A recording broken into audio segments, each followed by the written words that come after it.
lovers and leaders, how are you? Welcome to my channel, Lovers and Leaders, where we talk about all types of tools, okay, for us to be better in our walk as loving leaders in the workplace, business, and beyond, and of course, to be better, healthier lovers in our relationships, okay? But today I am going deep, all right, about why some of you, ma'am, sir, are not getting hired in this current job market 2025.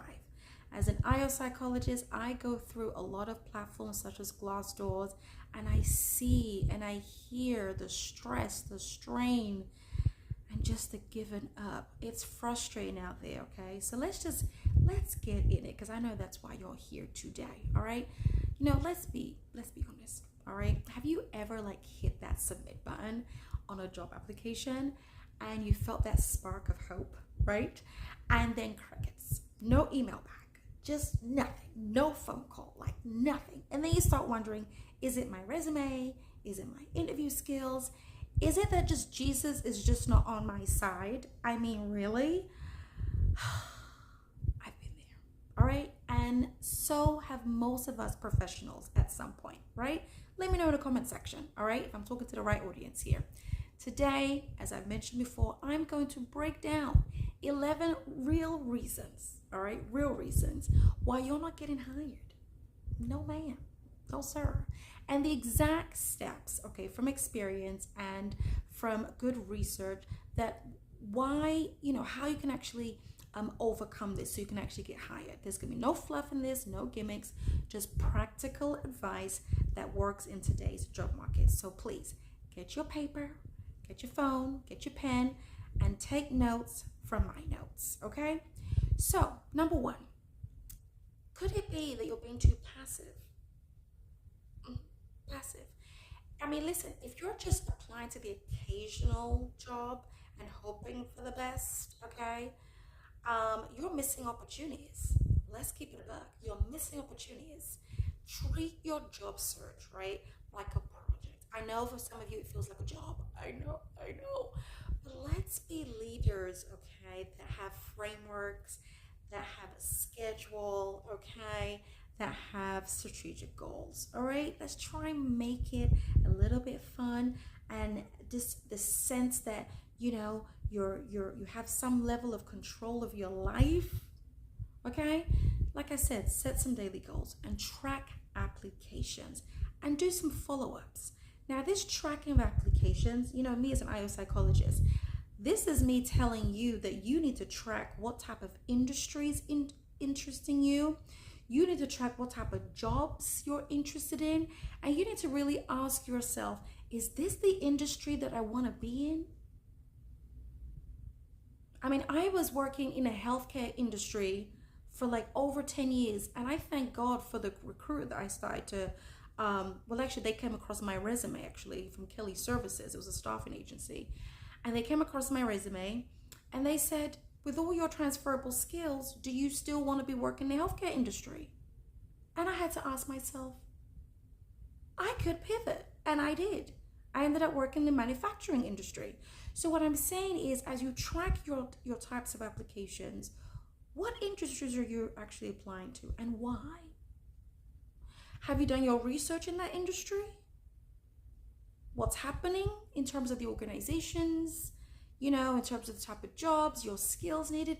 Are you tracking, or are you just being so passive like some lottery person?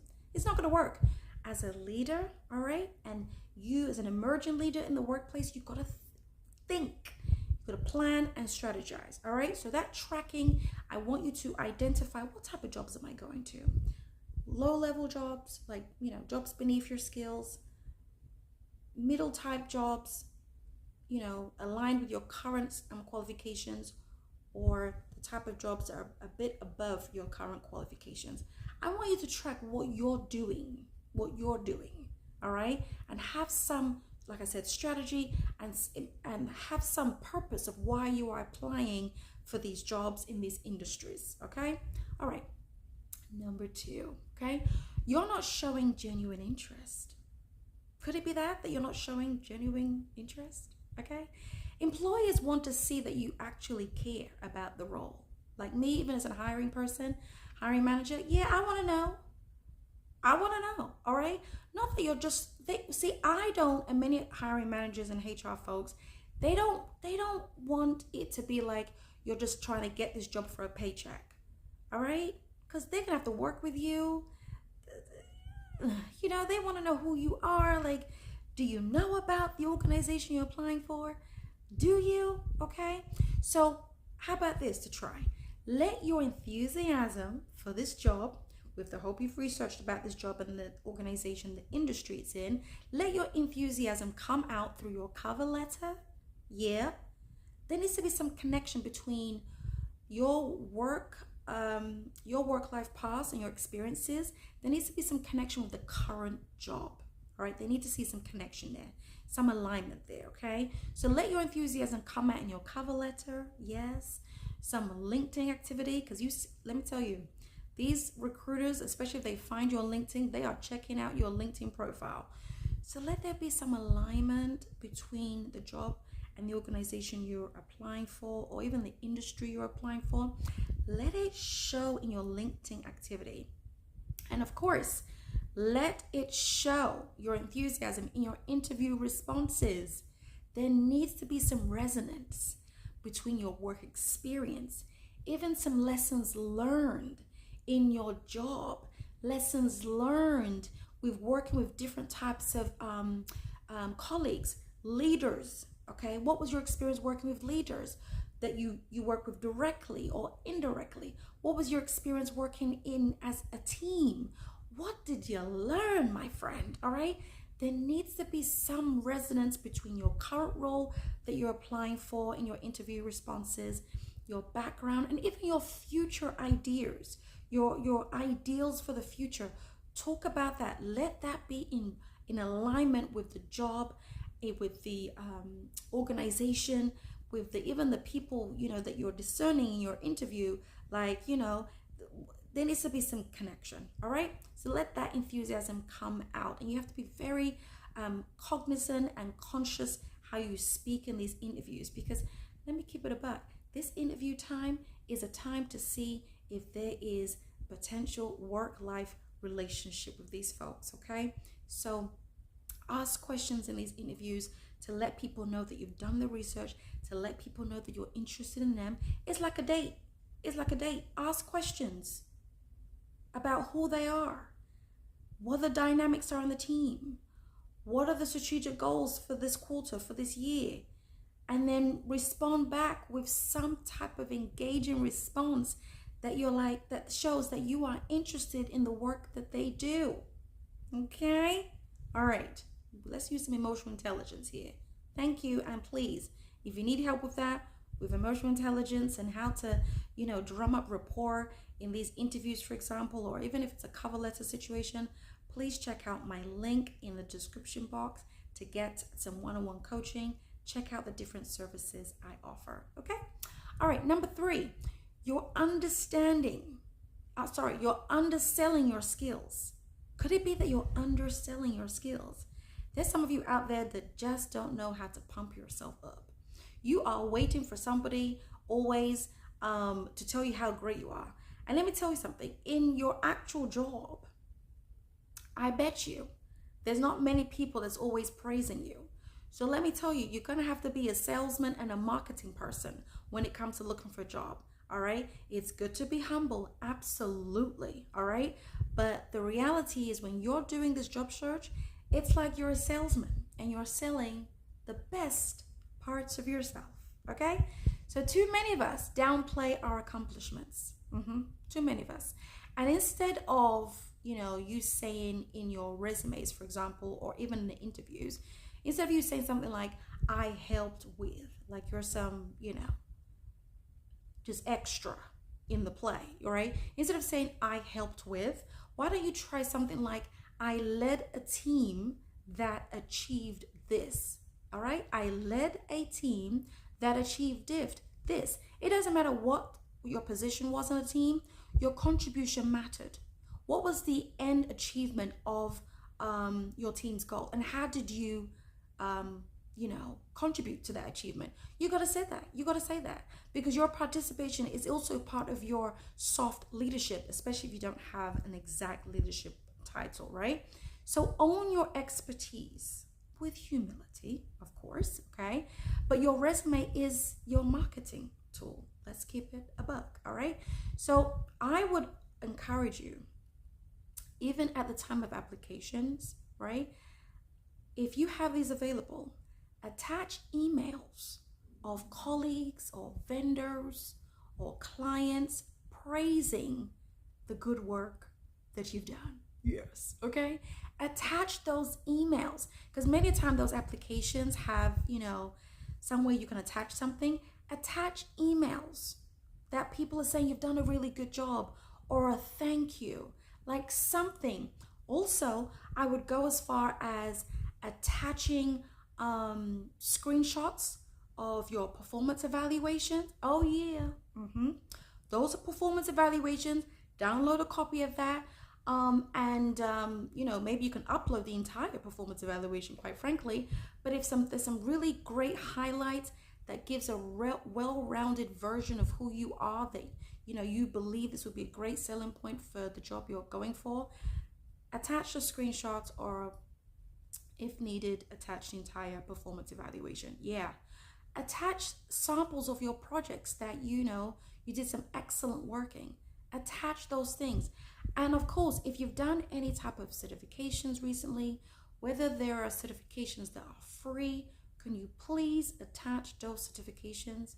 Thank you. And please. All right. Number 4, I find that applications are not really tailored to the job that people are applying for. So if your resume is the same for every job, recruiters can tell. All right, they can tell. Use keywords from the job, all right, the job posting that you're focusing on, and highlight some relevant wins that the hiring manager knows that you'll be a really strong fit. Even if you use AI, okay? Even if you use ChatGPT for your resumes, or some other resume tool out there, you need to make sure, all right, this resume is as authentic as possible. Because let me tell you something, my friends, all right? In that interview, they are going to ask questions about those things you put on a resume that you said that you did, all right? So yeah, even if you have to use ChatGPT, like I said, AI, to help to strengthen your resume, please, at the end of the day, make sure that your resume is still in your voice, still sounds human, all right? And listen, if they ask you to give examples in your interview, you better be ready, my friend. You better be ready. All right, number 5, you didn't research the company very well. I believe I kind of touched on this earlier, but you didn't research the company very well. So showing up to an interview, right, without knowing the company's mission or vision or value systems or recent news is a missed opportunity, my friend. Even 10 minutes of research of the company helps you connect your experience to their goals. Again, we need to connect your experience, your value system, to their value system, to their goals, so they can be a perfect or close to perfect match, okay? So ask yourself, one thing I love about doing research about companies, especially places like Glassdoor or Reddit or wherever people are talking about their experience in the workplace, you need to really ask yourself, okay, would you be honored to work in the place that you're about to apply for? When you're having conversations with friends, would you be honored? Would you be excited to say that, yes, my job is this and I work here? Because you know why I ask you to do this self-reflection? It's going to come out in your cover letter. It's going to come out in your interview. All right? You can't fake this. And I also believe, I did this in my PhD dissertation too, my industrial organizational psychology program. I talked about managing expectations where, candidates should actually research organizations and what people are saying about the organization so you can really see, is that workplace a good fit for you? Because many times people are just so focused on the job fit, okay, variable. There's a job fit variable, but you're not really investigating and investing your time to really see if the workplace fit variable is going to work. Because let me tell you something, if you are not in the right environment for yourself to do that job, you will not be successful. All right, so you need to let these hiring managers know in your cover letter, your resume, and then hopefully by the interview that you believe that the workplace will be a good fit for you because of X, Y, and Z reason. All right, so research the company, please. Number 6, your expectations might be unrealistic. Could be. All right, so if you have some non-negotiables that are too rigid, right, like such as salary, remote working, benefits that you want, right, you might unintentionally price yourself out from the race.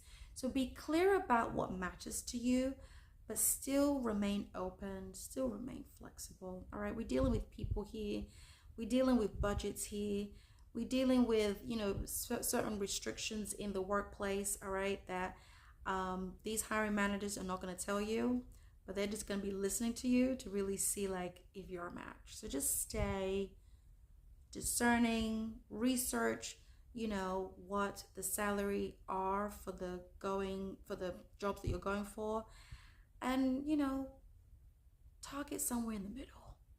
All right, yes, you want a remote job, but if they can't offer you remote work, try and negotiate around a hybrid and let them know the reasons why, because they're gonna want to know why.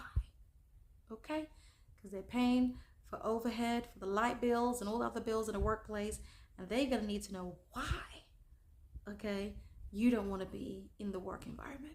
Okay, so number seven, could it be that you're overqualified? Could it be that? So applying for a role that's a big step down, right? You've got to address this in the cover letter. Let them know that you're genuinely interested and not just biding your time until something better comes along. Because let me tell you something, when you are overqualified for a role and you don't craft that resume and cover letter correct, and they have a budget and they're like, listen, this person has a PhD, has a master's, but this job doesn't really require a master's degree or a PhD degree, they're going to see you as, number one, I can't afford him or her. Number two, this person is just, using us for a year or two, and they're going to leave us. Because listen, they have to invest their time to train you up and all the other processes that is required during the recruitment, hiring process and onboarding. So they don't want to waste their time.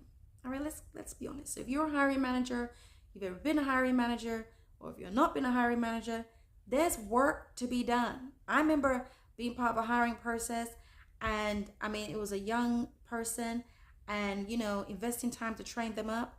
Within a year, almost 2 years, they had a particular manager they were working with, but I was part of their onboarding.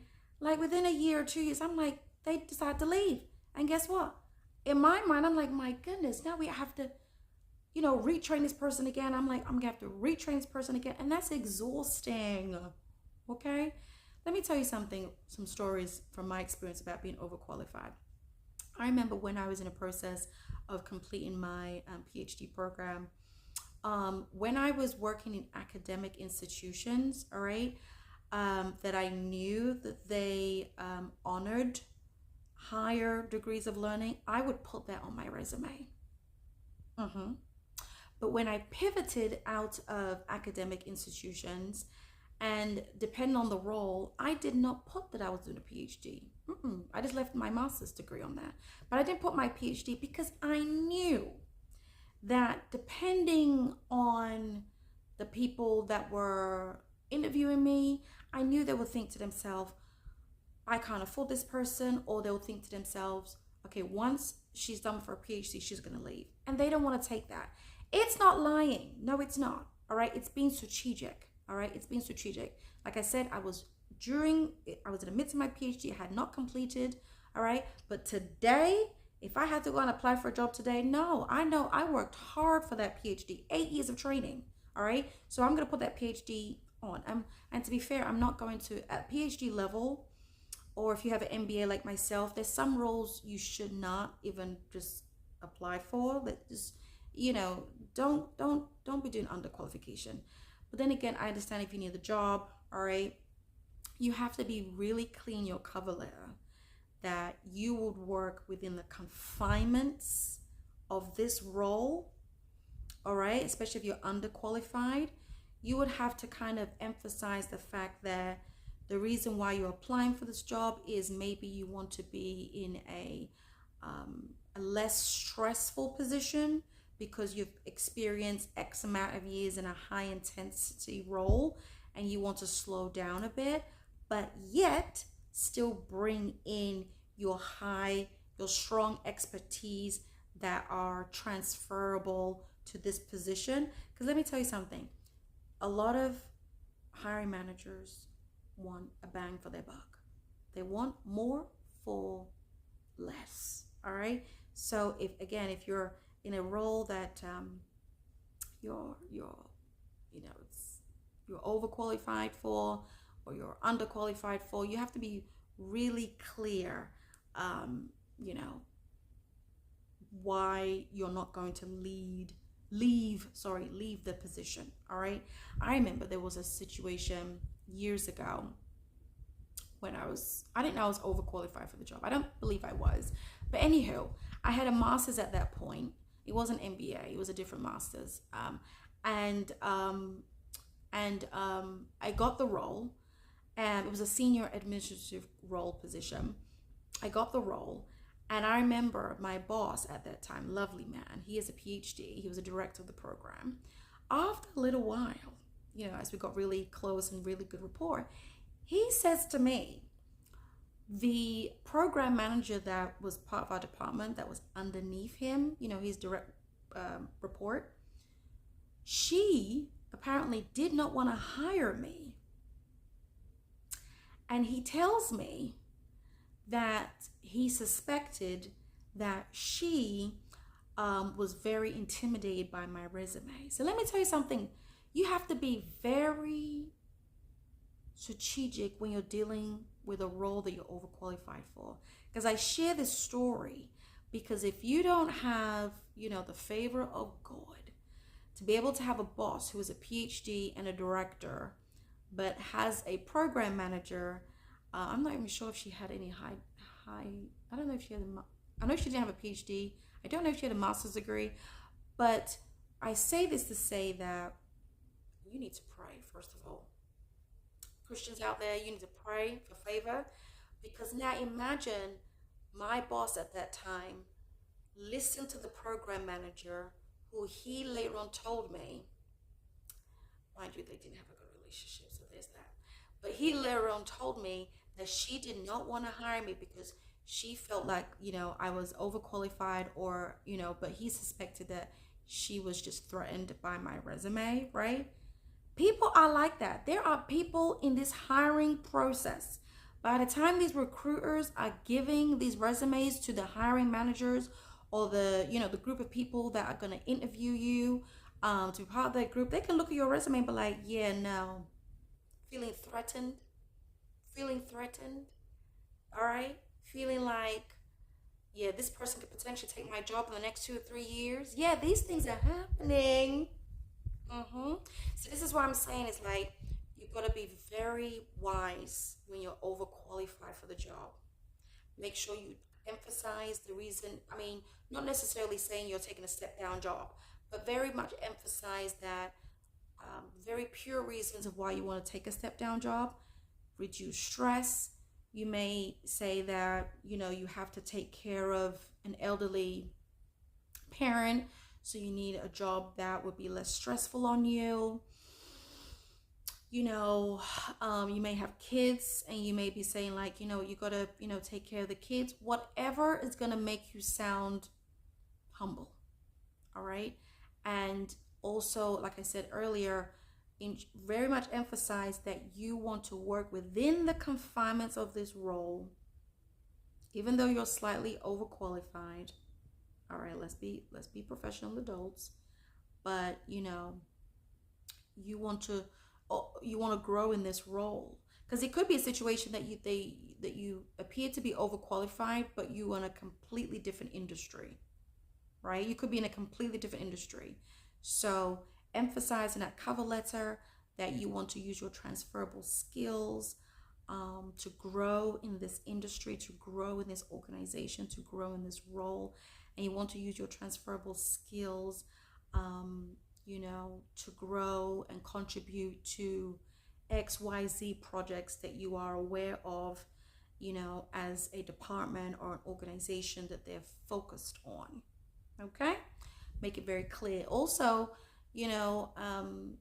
as I mentioned, in terms of researching the organization, I would really encourage you to look at the organization's 10K reports, those annual reports, so you can see where they're investing their time and their money as an organization. You're going to get a good understanding where this company has been, where they're going, and also review their newsletters as well. All right.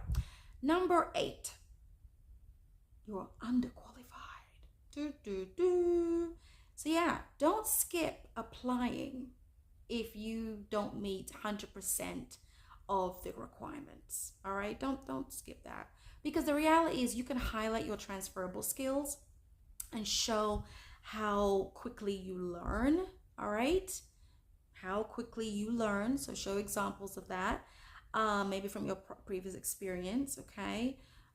Or maybe some project you worked on, you didn't have the skills, but it took you X amount of weeks or months to learn this new skill, and your previous company or current company really benefited from this. So highlight that, because many employers hire for potential. Okay, some of them really do. And not just credentials. Because some people, I've come across hiring managers that are intimidated with people that are on their level or above. They rather have people that they can train and they can, I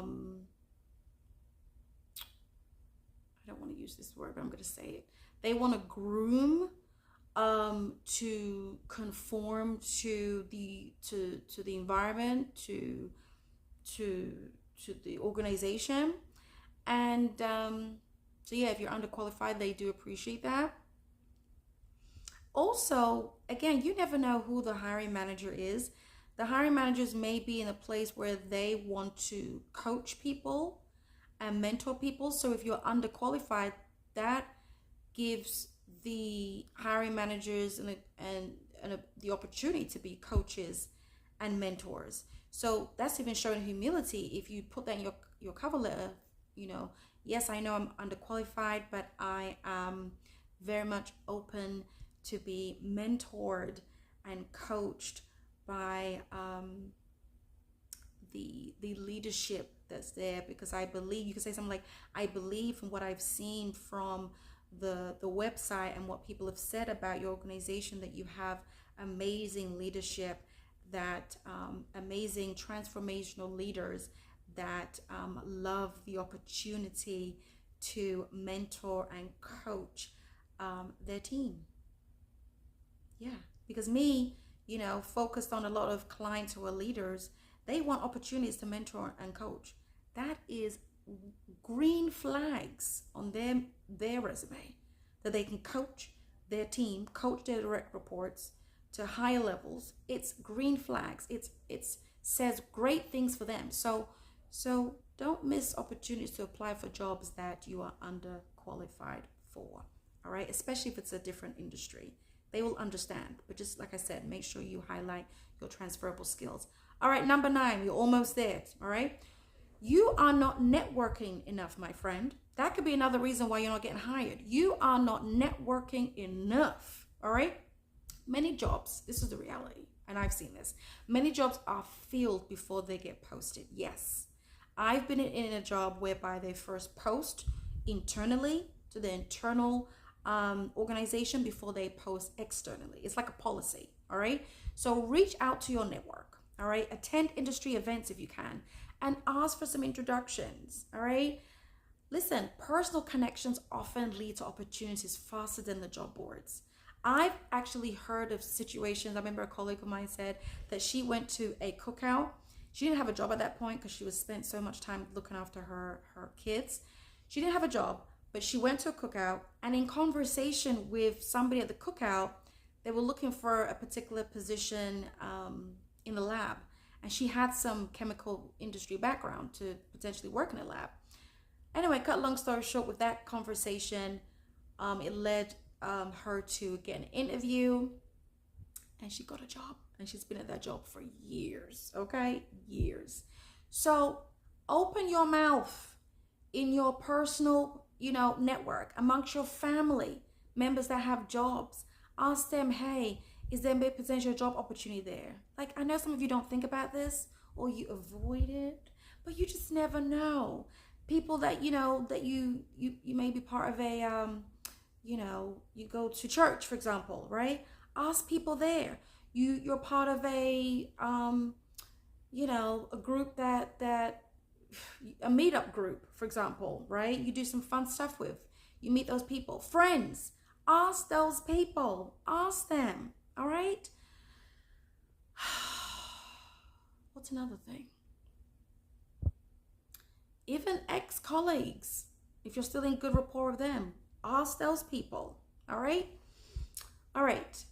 And I would also say, if you volunteer anywhere, okay, if you volunteer anywhere, ask people around you.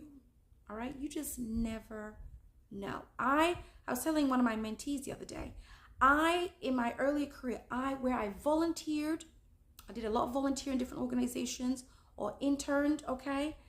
I'm telling you, just because I was in that environment, people would say, Sarah, I see this this about you, and there's somebody I know that's looking for a job. I remember getting an assistant management job because I was volunteering at a place.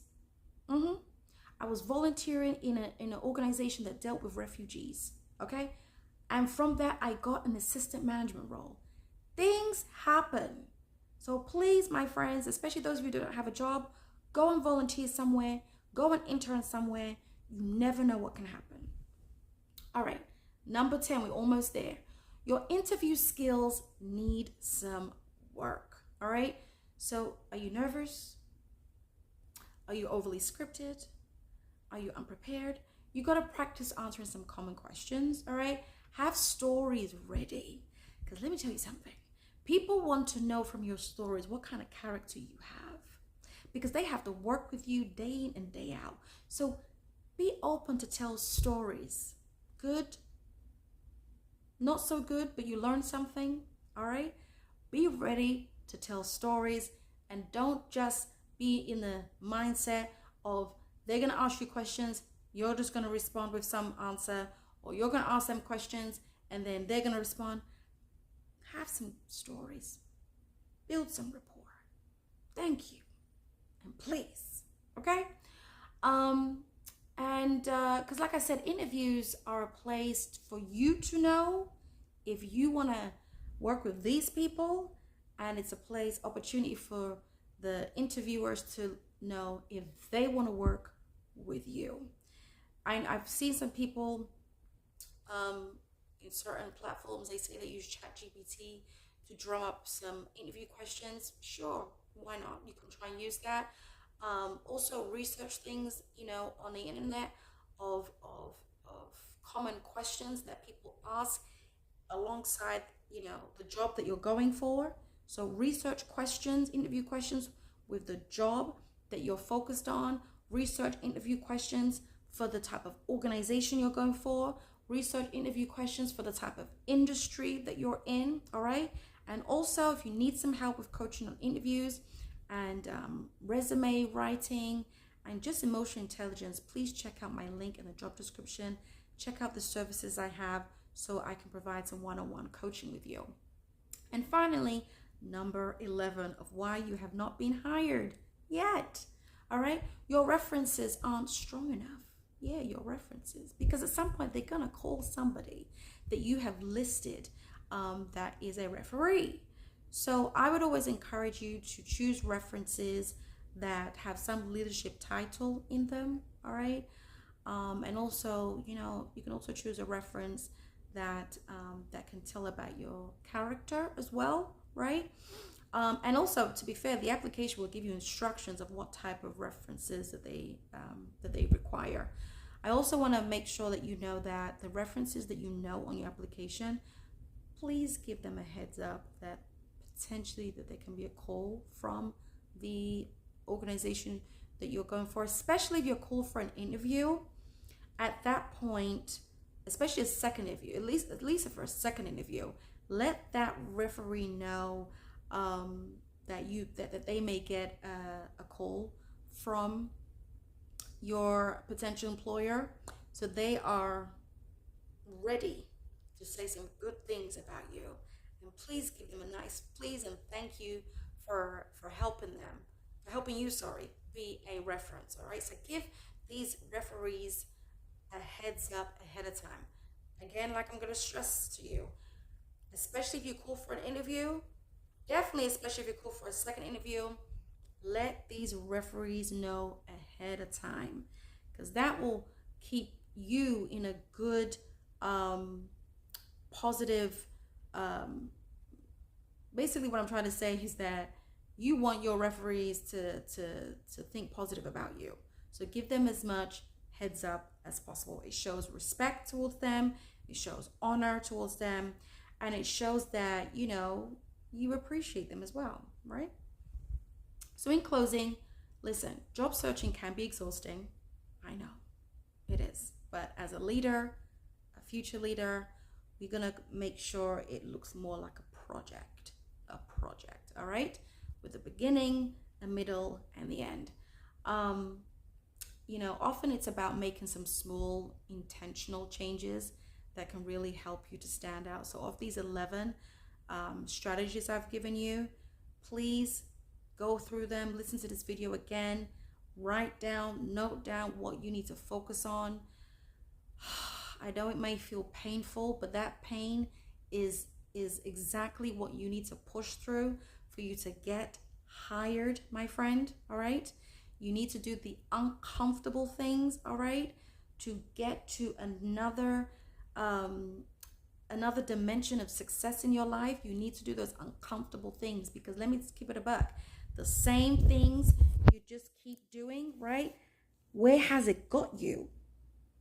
All right, where has it actually got you? So this is all about being truthful to yourself and being agile enough to pivot in strategy, all right, to get that email that says you are hired. All right, congratulations, you are hired. All right, and that's what I want for all of you listening to me. If you need extra help, check out my link below so we can set up some time with me with some one-on-one sessions. Listen, if this resonates with you and you feel really pumped up to try again so you can get hired, remember to give me a thumbs up. It doesn't cost you anything, and it's just one of a clear sign that you are a support of me. Before you head out, think of somebody that you may want to share this video with. Remember to subscribe and hit that notification bell button so you don't miss videos similar to this. I want to know what you thought about this video in the comment section, okay? Because I am so ready, all right, to cheer with you, to congratulate you with you, to celebrate with you your next big gig. Until next time, stay blessed and don't give up. Bye for now.